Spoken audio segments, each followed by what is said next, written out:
When did you realize you were not the favorite child? I realized it when my parents chose to save my brother's life over mine during a house fire. I was 12. My younger brother Tyler was 8. The fire broke out in the middle of the night, thick smoke, loud alarms, that terrifying orange glow under the bedroom door. I woke up first, panicked, and ran straight to my parents' room yelling, "Fire!" Dad jumped out of bed and asked, "Where's Tyler?" I told him Tyler was in his room. Then I begged them to help me get out. But when we got to the hallway, it was filled with suffocating smoke. The fire had already consumed most of the passage. Tyler's room was at the far end, mine was right next to the staircase. There was barely enough time to save one of us before the ceiling above started to collapse. Dad looked at me with a weird kind of calm and said, "Arya, you're strong. You can figure it out. Tyler needs us more." And they ran into the flames for him. I stood frozen in the smoke as they disappeared to save my little brother, leave me behind. I didn't cry. I didn't scream. I ran back into my room, climbed out the window onto the slanted roof, and jumped. I landed hard in the neighbor's yard and broke my arm, but I was alive. I survived on my own. When the fire trucks came and dragged the rest of my family out of Tyler's room, everyone was fussing over him. He'd inhaled too much smoke. "He's so brave," the nurses cooed.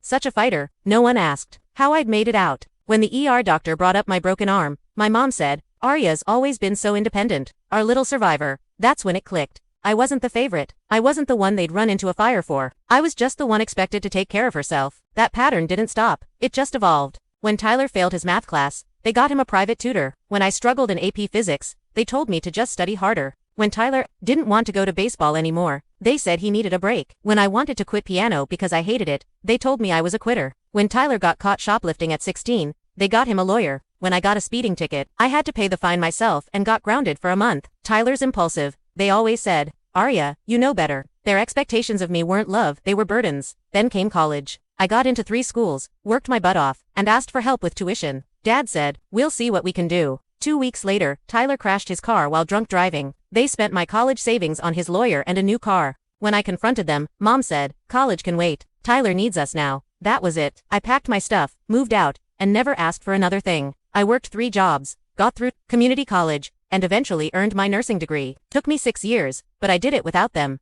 Meanwhile, Tyler dropped out after 1 semester and moved back home. Shocking. Last month, he called me for the first time in 2 years. "I need your help," he said. "Mom and Dad are getting older. I can't take care of them alone." I laughed. "You mean the parents who left me to burn while saving you?" he stammered. "You're just better at handling this stuff. You've always been the strong one." I hung up. 2 days later, Mom called. "Arya, your father has medical bills. Tyler's doing his best, but..." I cut her off. "But he needs saving again, right? And I'm expected to handle everything." Like always. Silence. Then her weak excuse. "That fire was different. Tyler was younger." Click. I blocked them both. Because some of us grow up trying to earn the love that was never meant for us. I just finally stopped chasing it.